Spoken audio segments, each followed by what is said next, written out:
अच्छा, यहाँ पे आप लोगों को स्क्रीन विजिबल है? अच्छा जी।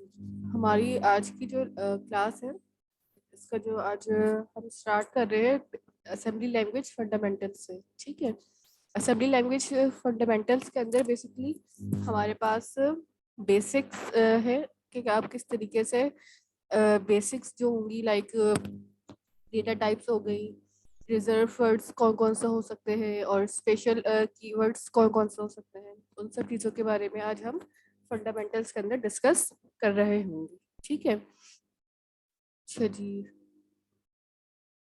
सबसे पहले आपके पास यहाँ पे चैप्टर का ओवरव्यू है कि आपके पास ये according to your Irvine book session number 3 होगा, जिसके अंदर आपके पास बेसिक एलिमेंट्स वगैरह हम देखेंगे कि आपके पास असेंबली लैंग्वेज के बेसिक एलिमेंट्स कौन कौन से हैं, एडिंग एंड सब्ट्रैक्टिंग इंटीजर्स, ये सारे आप लोग लैब के अंदर भी शायद कर चुके होंगे, but still it's a part of your chapter, तो हम इसको भी एक नज़र देखते हुए चलेंगे कि किस तरीके से आपके पास इंटीजर्स की आप सब्ट्रैक्शन या एडिंग कर सकते हैं। दूसरा जो इम्पोर्टेंट पार्ट है हमारे पास assembling, linking and running program. जब आपके पास सॉरी कोई भी असेंबली लैंग्वेज का प्रोग्राम रन होना स्टार्ट होता है, तो उसके बैक एंड पे क्या मैकेनिज्म जो है हमारे पास चल रहा होगा, उसको हमें देखना होगा। डिफाइनिंग डेटा, डिफाइनिंग डेटा के अंदर हमारे पास डेटा टाइप्स को डिस्कस कर रहे होंगे कि हमारे पास एक डेटा टाइप जो बाइट, वर्ड, डी वर्ड वगैरह या टेराबाइट या टेरा वर्ड जो होती है हमारे पास, वो कितने बिट्स की होती हैं और उनकी साइज को किस तरीके से डिफाइन कर सकते हैं। सिंबॉलिक कांस्टेंट है हमारे पास 64 बिट प्रोग्रामिंग।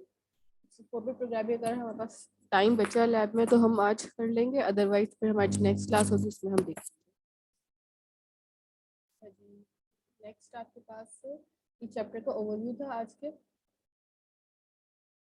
अच्छा जी, हमारे पास बेसिक एलिमेंट्स हैं, integer expressions, constant, reserve word वगैरह के बारे में हम बात कर रहे होंगे। सारी स्लाइड्स के अंदर वही वाली बातें हैं जो आपने ओवरऑल पूरे चैप्टर के अंदर डिस्कस करनी है। अगर आपके पास बुक है तो अच्छी बात है, आप बुक से भी इन चीज़ों को फॉलो कर सकते हैं। हमारे पास सबसे पहले जो चीज़ यहाँ पे हमें देखनी है इंटीजर कांस्टेंट के अंदर, वो ये है कि लीडिंग ऑपरेशन। ठीक है, ऑप्शनल लीडिंग हमारे पास क्या होती है, पॉजिटिव और नेगेटिव साइंस की। हम मोस्टली जो काम कर रहे होते हैं वो अनसाइन इंटीजर्स पे करते हैं। तो अनसाइन इंटीजर्स पे हम जब काम कर रहे होते हैं तो हमें नीड नहीं होती है कि हम अपने पास कोई भी टाइप के इंटीजर को पॉजिटिव या नेगेटिव से डिनोट करें, अनटिल अनलेस मुझे जब पता है कि मैंने नेगेटिव कोई वैल्यू लेनी है या मेरे पास कोई नेगेटिव नंबर आ रहा है, तभी हम अपने पास वहाँ पे नेगेटिव लीडिंग्स की तरफ जा रहे होंगे। अदरवाइज हमारे पास अगर नंबर अनसाइंड है, इट मीन्स कि वो नंबर हमारे पास पॉजिटिव अज्यूम हो रहा होता है। नेक्स्ट हमारे पास यहाँ पे बाइनरी, डेसिमल और हेक्साडेसिमल और ऑक्टल डिजिट्स होते हैं। हमारे पास इंटीजर नंबर को इंडिकेट करने के लिए या उनको आइडेंटिफाई करने के कुछ तरीके होते हैं। जैसे कि अगर मैं अपने पास कोई हेक्साडेसिमल नंबर लिख रही हूँ तो उसके आखिर में हम अपने पास रेडिक्स ऐड करते हैं हमेशा, यानी कि एच, जिस तरह से यहाँ पे लिखा हुआ है एग्जाम्पल्स के अंदर 6AH। तो ये एच जो है मुझे इंडिकेट कर रहा होता है कि आपके पास यहाँ पे जो है ये हेक्सा नंबर है। इसी तरीके से अगर कोई डेसिमल नंबर है तो उसके आगे आप डी लगा रहे होते हैं। ठीक है, तो ये आपके पास रेडिक्स कहला रही होती है। रेडिक्स हमेशा आपके पास इंटीजर नंबर के एंड में डिनोट करने के लिए यूज की जाती है, जिससे आपको ये इंडिकेशन मिल रही होगी कि आपके पास अब जो भी नंबर ले रहे हैं या जो भी नंबर आपको नोट कर रहे हैं या इनिशियलाइज कर रहे हैं, वो किस फॉर्मेट का नंबर है। आइदर वो इंटीजर है या फिर अगर हेक्सा है, डेसिमल है जिसको हम इंटीजर में कह रहे थे, डेसिमल भी, बाइनरी है या rare encoded. Rare encoded number जो है आपके पास बेसिकली जो हमारे पास फ्लोटिंग नंबर होते हैं या हम अपने पास फ्लोट के लिए यूज कर रहे होते हैं, उसमें हमारे पास यूज होता है रेयर इनकोडेड। डेफिनेटली ये हमारे पास आगे की सेशंस के अंदर हम काफी डिटेल में डिस्कस करेंगे। फ्लोटिंग पॉइंट यूनिट का एक चैप्टर पूरा, तो उसके अंदर आपके पास ये काफी डिटेल में आएगा कि आप किस तरीके से फ्लोटिंग नंबर यानी रियल नंबर्स को अपने पास यूज कर सकते हैं। ठीक है, यहाँ पे कुछ एग्जांपल्स गिवन है। डेसिमल के साथ आप 30 के बाद डी लगा देते हो, इंडिकेट करता है डेसिमल है। हेक्सा के साथ आप एंड में एच लगा रहे होते हैं। अगर आप सिंपल कोई नंबर इस तरह से लिख रहे हैं तो डेफिनेटली वो भी आपके पास डेसिमल के अंदर ही काउंट हो रहा है, ठीक है। सेम एज इट इज आपके पास यहाँ पे बाइनरी है, ठीक है। बाइनरी नंबर आपके पास कोई भी हो सकता है, उसके 0 1 इंडिकेट कर ही रहे होते हैं, लेकिन आप चाहें साथ में तो आप एंड के अंदर बी लगा के डिनोट करवा सकते हैं कि आपके पास ये जो नंबर है बाइनरी को डिनोट कर रहा होगा। होपफुली यहाँ तक अगर आप से किसी कोई क्वेश्चन है, कोई सवाल है, तो वो यहाँ पे पूछ सकते हैं। आप लोग ने सारी चीज़ें लैब के अंदर भी परफॉर्म करनी होगी कि आपके पास चाहे तो इस तरह से, जिस तरह से हमने यहाँ पे एग्जाम्पल्स के अंदर इंडिकेट करके बताया हुआ है कि आप चाहे तो डेसिमल के साथ D, hexadecimal H, predicts format को यूज करते हुए भी इनिशियलाइज करके वैल्यूज को देख सकते हैं, ठीक है। अगर किसी को प्रॉब्लम हो तो वो माइक ऑन करके क्वेश्चन साथ साथ पूछ सकते हैं। यहाँ पे हमारे पास इंटीजर एक्सप्रेशंस और उनकी प्रेसिडेंस है कि लेट्स सपोज सबसे पहले हमारे पास जो प्रेसिडेंस आ रही होती है वो पैरेंथेसिस है, प्रेसिडेंस को हम कह रहे होते हैं उसकी होगी, फिर यूनिटी प्लस या माइनस सिंगल ऑपरेटर की, देन मल्टीप्लाई डिवाइड मॉड्यूलस और फिर ऐड और सब्ट्रैक्ट, ठीक है। यूनिटी प्लस या माइनस मतलब है कि आपके पास सिंगल प्लस या माइनस का सिर्फ एक साइन उस वैल्यू के साथ अगर होता है तो उसकी आपके पास यहाँ पे जो प्रेसिडेंस है वो सेकंड लेवल पे आ रही होती है, सेकंड प्रायोरिटी पे आ जाती है। इसी तरीके से अगर कोई वैल्यू प्लस माइनस सब्ट्रैक्ट या किसी एक्सप्रेशन के साथ है तो डेफिनेटली फिर वो आपके पास से यहाँ पे ऐड और सब्ट्रैक्ट की लास्ट प्रायोरिटी हो जाएगी। सॉरी। अच्छा, यहाँ पे आपके पास कुछ एग्जाम्पल्स लाइक आपके पास 16 और सिर्फ एक ही यूनिट आपके पास ऑपरेटर गिवन है, ठीक है, डिवाइड का।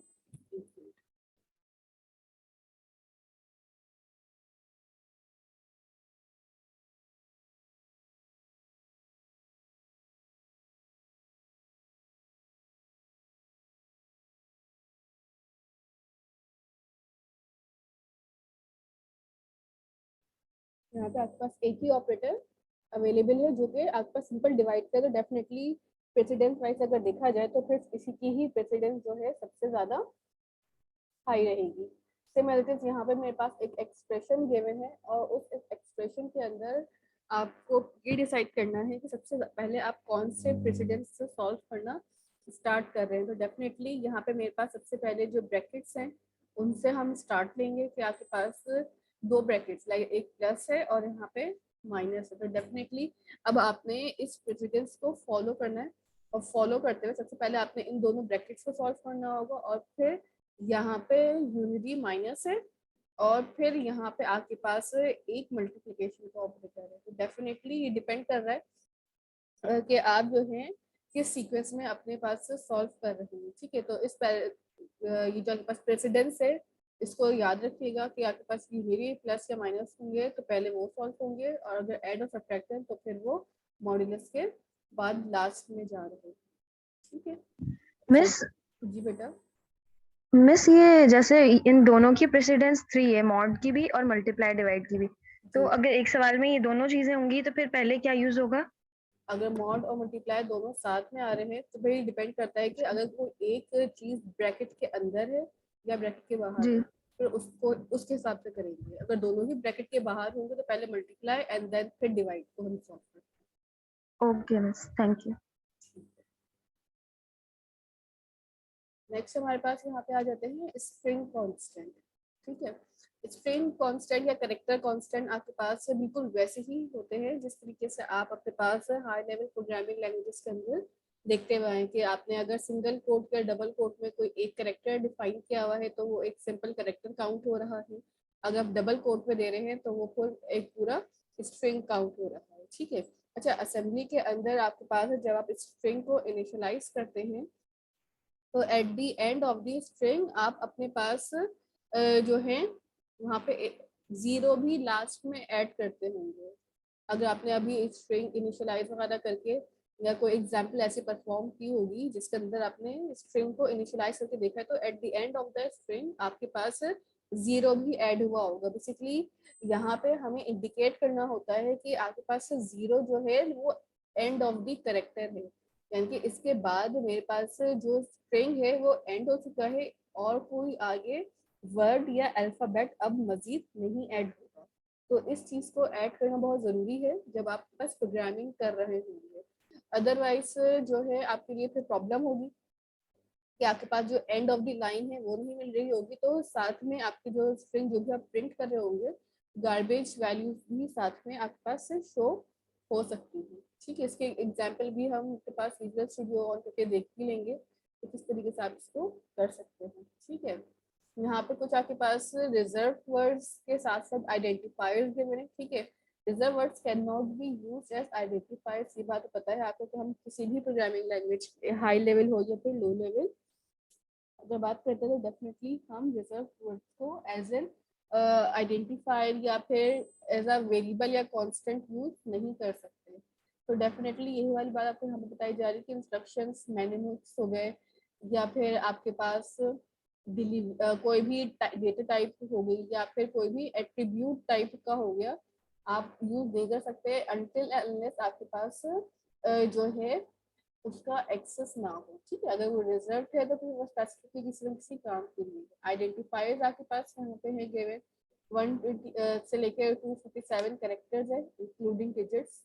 नॉट केस सेंसिटिव है आपका assembly language. First character must be letter और फिर बाद अंडरस्कोर क्वेश्चन मार्क आप कुछ भी अपने पास डिफाइन कर सकते हैं। ठीक है, ये आपके पास नेमिंग कन्वेंशन के रूल बताए जा रहे हैं यहाँ पे कि आपने अगर कोई वेरिएबल बनाना है या फिर अपने पास कोई आइडेंटिफायर इनिशियलाइज करना है तो डेफिनेटली सबसे पहले जो आपके पास फर्स्ट कैरेक्टर है वो अल्फाबेट का होना चाहिए या कोई भी स्मॉल या कैपिटल में से, एंड देन फिर आपके पास अंडरस्कोर क्वेश्चन मार्क और डॉलर साइन को यूज कर सकते हैं। डॉलर की भी यहाँ पे अपनी एक स्पेसिफिक रिजर्व वर्ड्स में आएगी क्योंकि डॉलर भी आपके पास जो है वो लोकेशन और एड्रेसेस के लिए यूज किया जाता है जब हम एरे बनाते हैं, एरे को यूज कर रहे हो। तो आज की लैब में क्लास के अंदर हम ये भी देखेंगे कि आपने डॉलर साइन को किस तरीके से आपके पास यूज करना है असेंबली के अंदर। तो at the end of the जो आपके पास स्लाइड्स होंगी उसमें एक स्लाइड एरे की भी होगी जिसके अंदर हम देख रहे होंगे कि आपने डॉलर साइन कहाँ पे यूज करना है। डायरेक्टिव्स है हमारे पास है। Directive basically commands that are recognised and acted upon the assembler. ठीक है, जो आपके पास असेंबलर के गिवन इंस्ट्रक्शंस हैं, डायरेक्टरीज हैं, उनके ऊपर काम कर रही होती है। ठीक है, not a part of Intel instruction set क्योंकि आपके पास ये आपके आर्किटेक्चर का पार्ट नहीं होती बेसिकली। ये आपके पास जो भी कमांड आप असेंबलर को दे रहे होते हैं उसका पार्ट होगी। Use to declare code, data area, selected memory model, declare procedures. ठीक है, यहाँ पे आपके पास वही वाली बात है कि आपने यहाँ पे डिक्लेयर जो कर रहे हैं डॉट कोड डॉट डेटा या प्रोसीजर अगर हम अभी बनाएंगे आगे की क्लास के अंदर तो उसके अंदर हम देख रहे होंगे। तो यहाँ पे वही वाली चीज बताई गई है डायरेक्टरी जिसको हम सेगमेंट्स भी कह रहे होते हैं। केस सेंसिटिव नहीं है हमारे पास ये language. Different assemblers have different directives. NASM is not the same as NASM. ठीक है, हमारे पास नेसम भी एक होती है, जैसे हमारे पास नेसम है असेंबलर असेंबली के लिए, इसी तरह हमारे पास नेसम भी एक थी पहले, बट स्टिल हमारा कंसर्न नेसम से नहीं है, हम ना ही नेसम डिस्कस कर रहे होंगे क्योंकि नेसम जो थी वो नेसम से भी पुरानी लैंग्वेज है। तो डेफिनेटली उसके भी अलग से फिर टूल और नेमिंग कन्वेंशन से क्वाइट सिमिलर थी बट स्टिल वो थोड़ी और कॉम्प्लेक्स थी rather देन असेंबली लैंग्वेज। अच्छा जी, अगर हम अभी हमने लास्ट स्लाइड में जो थी डायरेक्टिव्स की बात की थी, अब हम बात कर रहे हैं इंस्ट्रक्शंस। ठीक है, इंस्ट्रक्शंस में आपके पास लेबल आ सकते हैं। ठीक है, लेबल्स बनाना हम सीखेंगे। मेनोमिक्स है, ऑपरेंड है और कमेंट्स है। ठीक है, डिपेंड करता है कि आप अपने पास कौन सी इंस्ट्रक्शंस इनमें से यूज करने में इंटरेस्टेड है। ठीक है, अच्छा जी, अगर हम लेबल बनाते हैं तो लेबल इज एन ऑप्शनल कि आप चाहें तो अपने कोड में लेबल ऐड करें। अगर आपके पास नहीं है नीड, आपके पास लगता है आपको रिक्वायर्ड नहीं है लेबल बनाना तो आप छोड़ सकते हैं। मेनोमिक्स रिक्वायर्ड होते हैं। मेनोमिक्स मतलब कि आपके पास इंस्ट्रक्शंस जो आप दे रहे होते हैं मूव की या फिर अपने पास ऐड सब, तो इनमें हम मेनोमिक्स ऐड कर, ये रिक्वायर्ड होती है हमारे पास बेसिकली, तो हमें देने ही देना होते हैं कोई ना कोई एक इंस्ट्रक्शंस। ऑपरेंड है, डिपेंड ऑन द इंस्ट्रक्शंस कि आपके पास कितने ऑपरेंड्स आ रहे हैं। आप जो इंस्ट्रक्शंस दे रहे हैं वो 2 ऑपरेंड है, 1 ऑपरेंड है, 3 ऑपरेंड है, डिपेंड ऑन दिस सिनेरियो कि आपके पास क्या काम कर रहे हैं। और फिर कमेंट्स है, हम इन चारों को बहुत डिटेल में अपनी नेक्स्ट स्लाइड्स के अंदर डिस्कस कर रहे होंगे। ठीक है, सबसे पहले लेबल है हमारे पास यहाँ पे कि आपके पास लेबल किस तरीके से काम कर सकते हैं। ठीक है, एक्ट एज प्लेस मार्कर, ठीक है, हमारे पास बेसिकली ना लेबल जो है हमारे पास एक ना ब्लॉक ऑफ कोड ही होता है कि हमारे पास यहाँ पे इस तरह से कोड नहीं होता कि मैं अपने पास सीक्वेंस ऑफ कोड बनाती जाऊँ और उन सीक्वेंस ऑफ कोड में मैं डायरेक्ट काम करना शुरू कर दूँ। मुझे अगर अपने पास एक इंस्ट्रक्शन अलग से बना के रख रही कि लेट सपोज के मेरे पास इफ कंडीशन है, तो डेफिनेटली अगर इफ मेरे पास ये स्टेटमेंट ट्रू होती है तो मेरे पास ये काम हो जाए, ठीक है। अगर नंबर डिविजिबल बाय 0 है लेट सपोज, तो हमारे पास इवन कंडीशन बनती है, और अगर नंबर डिविजिबल बाय 0 नहीं है तो ऑड कंडीशन बनती है। सो अगर मैं ये बात कहूँ कि मेरे पास जो भी नंबर गिवन है वो डिविजिबल बाय 0 है, तो मेरे पास एक मैसेज प्रिंट हो जाए द नंबर इज इवन। सही है, तो हमारे पास असेंबली के अंदर डायरेक्टली इफ एल्स लगाने का या इफ एल्स यूज करने का कोई कॉन्सेप्ट नहीं है।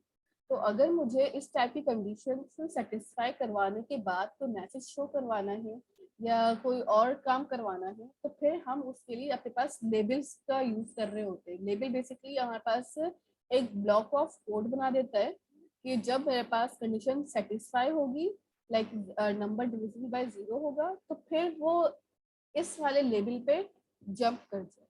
अदरवाइज मेरे पास अगर कंडीशन फॉल्स है तो ये वाला लेबल फॉलो कर लिया जाए। तो हम यहाँ पे अपने पास कोड के ना अलग अलग लेबल बना बना के रख रहे होंगे, और उन लेबल्स को एज पर अवर रिक्वायरमेंट या एज पर अवर नीड हम उसको कॉल कर लिया करेंगे। तो आपके पास भी आप जब अपने पास कंडीशनल स्टेटमेंट्स के सेशंस पढ़ रहे होंगे लैब के अंदर, तो वहाँ पे भी आपके पास लेबल बना बना के ही काम करेंगे। लेबल बनाना बहुत आसान है। लेबल बनाने के लिए आपने अपने मर्जी से कोई भी बस एक लेबल का नाम रखना होगा, और जैसे ही आपके पास आपने उस लेबल को कॉल करना है, तो आप जिस तरह से कॉल राइट इंट कॉल इस तरह से मेथड कॉल कर रहे होते हैं, तो वहाँ पे आप कॉल नहीं करते, आपने वहाँ पर सिर्फ जंप और लेबल का नाम, ठीक है।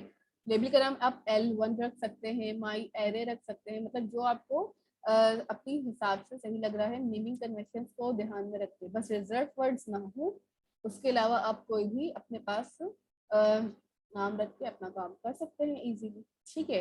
तो इस बात का ख्याल रखिएगा कि लेबल्स आप तब यूज करेंगे जब आपको अपने पास कंडीशन सेटिस्फाई करवा के कुछ प्रिंट करवाना हो, या जिस तरीके से आप बस इफ एल्स और व्हाइल के अंदर हम करते हैं कि मेरी कंडीशन ट्रू हो तो मैं इस पैरेंथेसिस के अंदर वाला काम शो करवा दूँ। तो जो पैरेंथेसिस के अंदर वाला काम शो करवाना होता है ना, असेंबली लैंग्वेज में डायरेक्टली आप ये काम नहीं कर सकते, तो उन कामों के लिए फिर हम लेबल बना रहे होंगे। एल्स कंडीशन जिस तरीके से होती है उनको सेटिस्फाई करवा कर हम अपने पास लेबल बना के उनको प्रिंट करवा रहे होंगे, ठीक है। तो हमारे पास जितना भी असेंबली में काम होता है 90% मैं कहूँगी कि वो लेबल्स के अंदर ही होगा। अगर आप लेबल नहीं बनाए तो फिर आपको प्रोसीजर्स बनाने पड़ेंगे। प्रोसीजर बनाना थोड़ा सा डिफिकल्ट है, इसमें अलग तरीका होता है। तो डेफिनेटली बेटर है कि अगर आपको इस टाइप की छोटी कंडीशंस करवानी है सेटिस्फाई, तो फिर आप लेबल बनाइए, ठीक है। इसमें किसी का कोई सवाल है लेबल्स में तो पूछ लीजिए।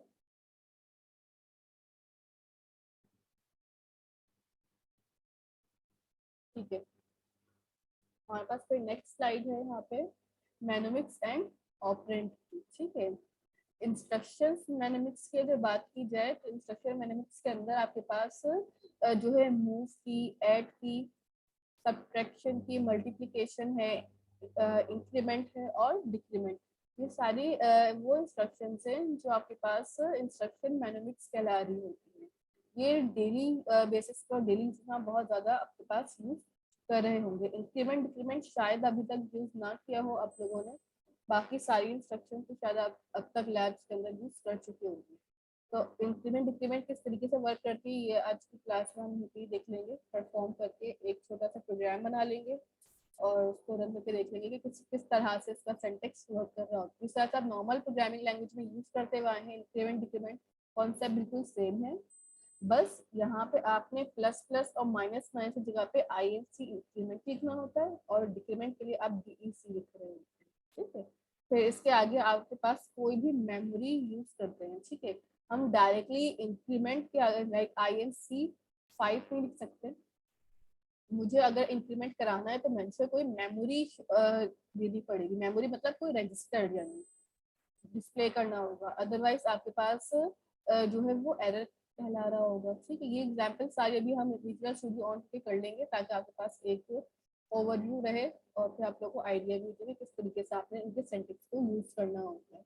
ऑपरेंड है, कांस्टेंट एक्सप्रेशन, रजिस्टर्स और मेमोरी डेटा लेवल। ठीक है, मेमोरी आपके पास दो तरह की हो सकती है, या तो आप रजिस्टर्स को एज ए मेमोरी कह सकते हैं या फिर आपके अपने बनाए हुए वेरिएबल्स जो कि आप डॉट डेटा के अंदर डिफाइन कर रहे होते हैं उनको भी आप मेमोरी कह सकते हैं, जो कि आपके पास डेटा को होल्ड करने के लिए या आपका जो भी कांस्टेंट है उसको होल्ड करवाने के लिए यूज कर रहे होंगे। Constant and expression are often called immediate values. ठीक है, तो अब मैं यहाँ पे कांस्टेंट मतलब कि मैं डायरेक्टली कांस्टेंट में कोई भी नंबर हो सकता है।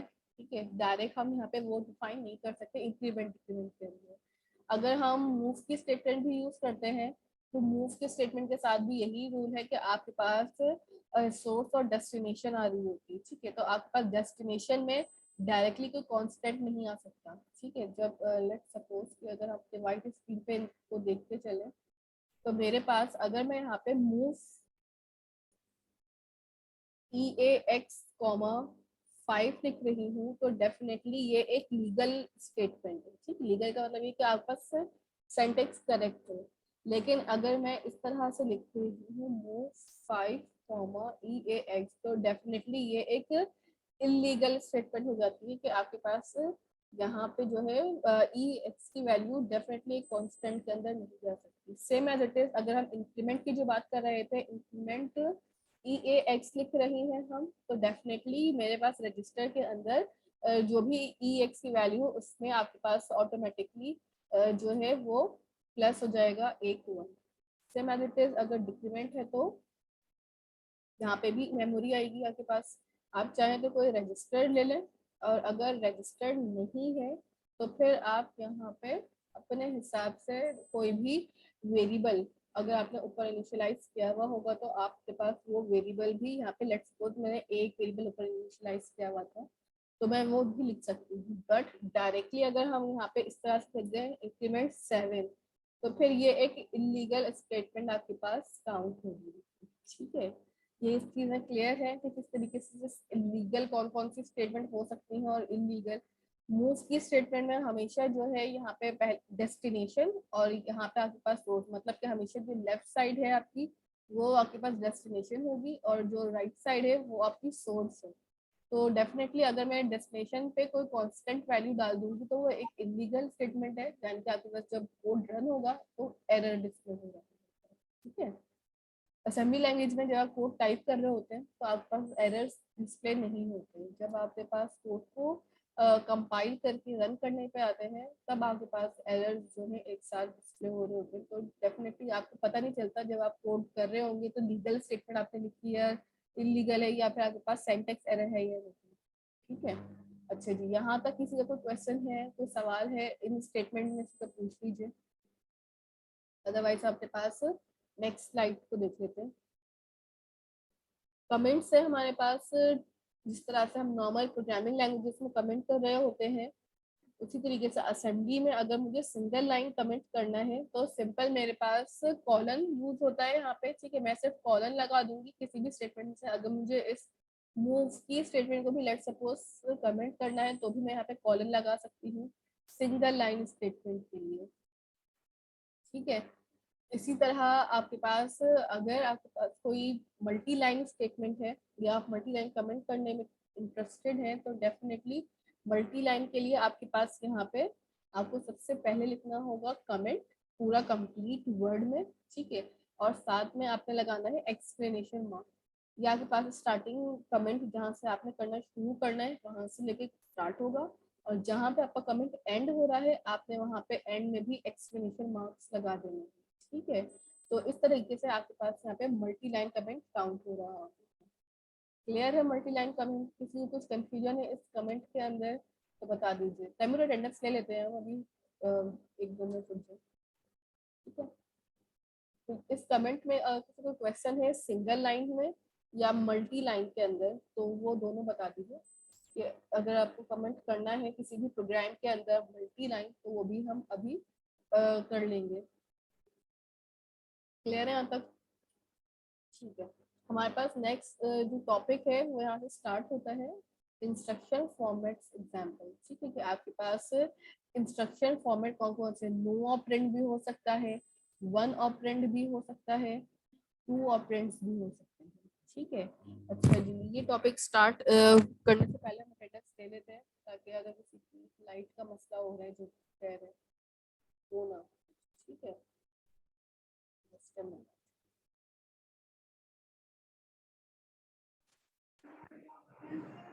अच्छा जी, सबसे पहले अटेंडेंस 7 दिन मुजाहिद की फर्स्ट आपके अटेंडेंस है।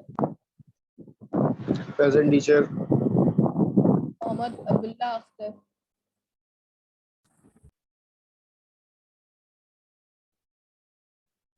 मोहम्मद राइफ खान, मोहम्मद आबाद खान,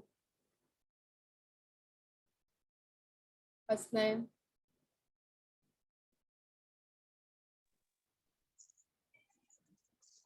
सारिम खान,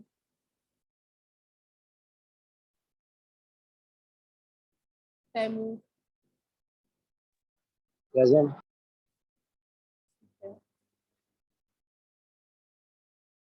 मोहम्मद माज अजहर, प्रेजेंट।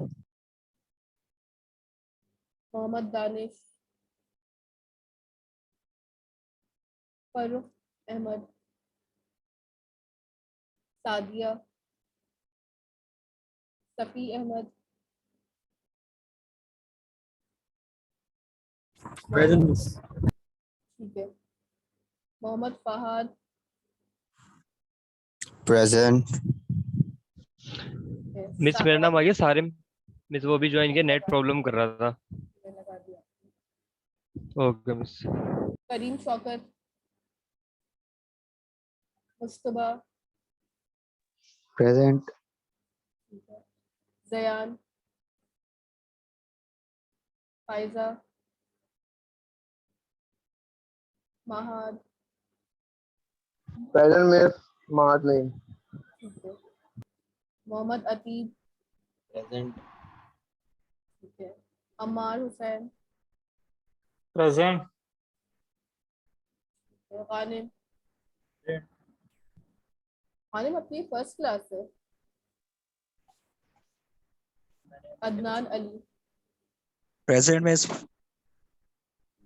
अब्दुल रहीम, प्रेजेंट में प्रेजेंट। मोहम्मद दानियाल, ठीक है, मोहम्मद दानियाल, प्रेजेंट मिस। आप दानियाल मलिक है। जी मैं आपकी मोहम्मद first आमिर class मलिक है। हूँ। आपकी ये पहली क्लास है। जी। अच्छा जी, इनमें से मैं जिनकी एब्सेंट मार्क है मैं उनके नाम कॉल कर रही हूँ, अगर इनमें से अभी किसी ने ज्वाइन कर ली है मीटिंग तो वो मुझे बता दीजिएगा। ठीक है। मोहम्मद अब्दुल्ला अख्तर, आबाद, हसनैन, प्रेजेंट मिस। हसनैन, ठीक है। नेक्स्ट हमारे पास है दानिश, प्रेजेंट मिस। ठीक है, फर्रुख, मिस उनका नेट इशू हो रहा है, फर्रुख का ना, वो ज्वाइन नहीं कर पा रहे। अच्छा ठीक है। के बाद है करीम शौकत, मोहम्मद जयान और मोहम्मद दानियाल। मोहम्मद दानियाल 62210, ठीक है। ये वो स्टूडेंट्स है जिनकी एब्सेंट मार्क है, बाकी जिनकी प्रेजेंट मार्क है उन्हें बता नहीं दिए नाम। ठीक है, ये फर्स्ट हाफ की अटेंडेंस थी। जब ब्रेक होगी तो उसके बाद दोबारा जब वापस आ जाएंगे तो एक और अटेंडेंस ले लेंगे सेकेंड हाफ की, ताकि दोनों अटेंडेंस काउंट हो जाए। वापस आते हैं आपके पास स्लाइड्स पे। ठीक है, हमारे पास इंस्ट्रक्शन फॉर्मेट की कुछ एग्जाम्पल्स हैं। ठीक है, जिसके अंदर हमारे पास वन ऑपरेंड की अगर हम बात करते हैं यहाँ पे, तो आपके पास इंक्रीमेंट EAX, लाइक आपके पास अगर सिर्फ एक ही आपने ऑपरेंड। अटेंडेंस मार्क कर ली? हाँ शादी मैंने कर ली। बहुत इशू कर रहा है। शादी मैंने कर दी आपकी अटेंडेंस में, आप यूज कर लेते हैं।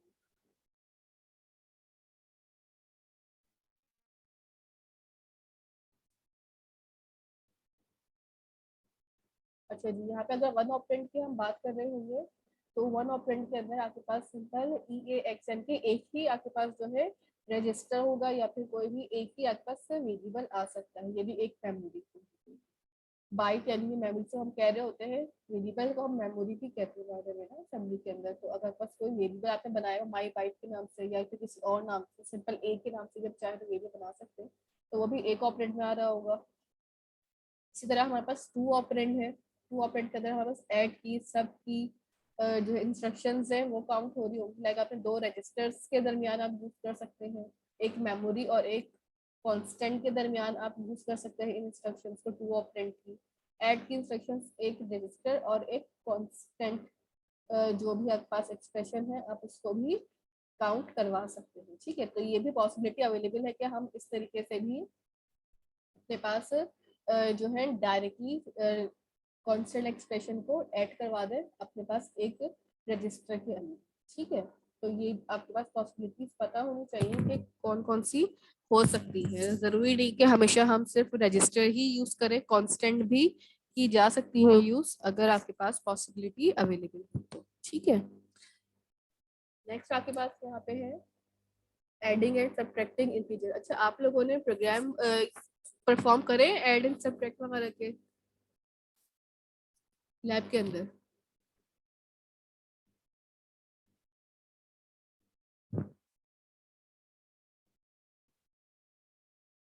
अगर किसी को सब्ट्रैक्शन और एडिशन टाइप के प्रोग्राम में, ठीक है अदनान, प्रॉब्लम है या कोई कंफ्यूजन है तो वो पूछ सकते हैं कि अगर देखना चाह रहे हैं कि किस तरीके से हम अपने पास नॉर्मली प्रोग्राम जो है अपने पास परफॉर्म कर रहे होते हैं। तो अगर किसी को कंफ्यूजन हो तो डेफिनेटली बता दीजिएगा, तो फिर हम उसकी भी एग्जांपल्स क्लास में कर लिया करेंगे, ठीक है, कोड वगैरह। 16 बिट फ्लैग्स हमें नीड नहीं है कि हम ऑलरेडी अपने पास अपने फ्लैग्स को डिस्कस कर चुके हैं जो हमारे पास इम्पोर्टेंट है। अच्छा, यहाँ पे आपके पास असेंबलिंग की लाइफ साइकिल है कि आपके पास जब एक फाइल आपके पास एग्जीक्यूट होती है असेंबली लैंग्वेज के अंदर, तो उसके क्या क्या स्टेप्स होते हैं और किस तरह से वो फाइल एग्जीक्यूशन प्रोसेस में जाती है, आपको एक पूरा लाइफ साइकिल चला के रिजल्ट प्रोवाइड कर रही होती है। तो दो तरीके होते हैं, या तो लिस्टिंग होती है फाइल की, लिस्टिंग फाइल कर ले या फिर मैप फाइल कर ले। हमारे पास मैप फाइल का जो कॉन्सेप्ट है वो 16 बिट के अंदर यूज किया जाता था।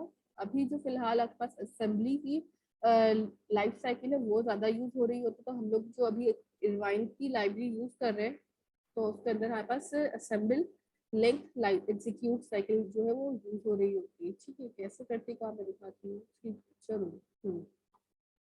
आई थिंक ये आपके पास मैनुअल के अंदर भी पिक्चर अवेलेबल होनी चाहिए ज़्यादा मुझे याद है। खैर, आपके पास सबसे पहले जब आप एक कोई सोर्स कोड परफॉर्म कर रहे होते हैं तो सोर्स कोड चाहिए आपके पास टेक्स्ट एडिटर से आपकी जो भी सोर्स फाइल होती है डायरेक्टली वो आपके पास ऑब्जेक्ट फाइल के पास जाती है सोर्स फाइल, ठीक। जैसे आपके पास प्रोग्राम को रन करते हैं ऑब्जेक्ट फाइल से आपके पास दो काम हो रहे होते हैं, एक तो असेंबलर आपके पास ऑब्जेक्ट फाइल के पास भेज रहा होता है, सेकेंडली आपके पास ना साथ में लिस्टिंग फाइल हो रही होती है कि सबसे पहले आपके पास कौन सी फाइल आई है और कौन कौन सी जो सीक्वेंस फाइल की वो मेंटेन हो रही होगी।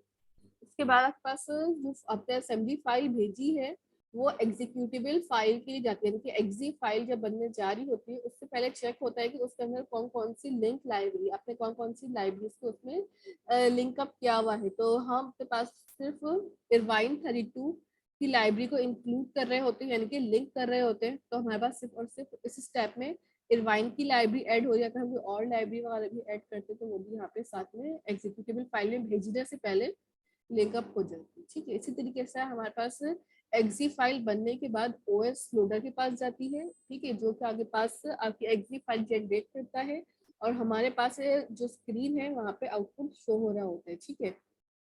यहाँ पे जब आपके पास ऑब्जेक्ट फाइल क्रिएट होती है तो साथ में लिस्टिंग फाइल भी बन रही होती है। दूसरा यहाँ पे आपके पास जो है लिंकर से आपके पास मैप फाइल भी हो रही होती है कि आपके पास मैपिंग से पता चलता है कि किस एड्रेस के ऊपर आपके पास ये वाली फाइल जो है रखी हुई है, ठीक है। Assembler contain a preprocessor to process directives etc, ठीक है। तो आपके पास यहाँ पे एक्सेट्रा में काफी सारी फाइल्स भी होती है। लाइक अगर आपने इरवाइन की फाइल को खोल के देखा हो तो उस फाइल के अंदर बहुत सारी जो है हमारे पास लाइब्रेरीज जो है ऑटोमेटिकली ऐड हुई भी होती हैं, जो कि हमें नीड नहीं भी होती है समटाइम, बट स्टिल वो सारी की सारी जो फाइल्स हैं वो आपके पास ऐड होके डिस्प्ले कर रही होती है। ठीक है, तो ये डिपेंड करता है आपके पास कि कौन सी लाइब्रेरी या कौन सी चीज जो है आपके पास अवेलेबल है और कितनी आप यूज करते हैं, बट स्टिल सारी जो है वो यूजेबल नहीं है हमारी फिलहाल। अच्छा, ये मीटिंग एंड होने वाली है तो इस मीटिंग को हम खत्म कर देते हैं। ठीक है, लेस देन 1 मिनट रह गई ऑलरेडी, तो इसी ही लिंक को दोबारा ज्वाइन कर लें ताकि फिर हम आगे की फर्दर क्लास कंटिन्यू कर लें। ठीक है, ये वाली मीटिंग में एंड कर दी।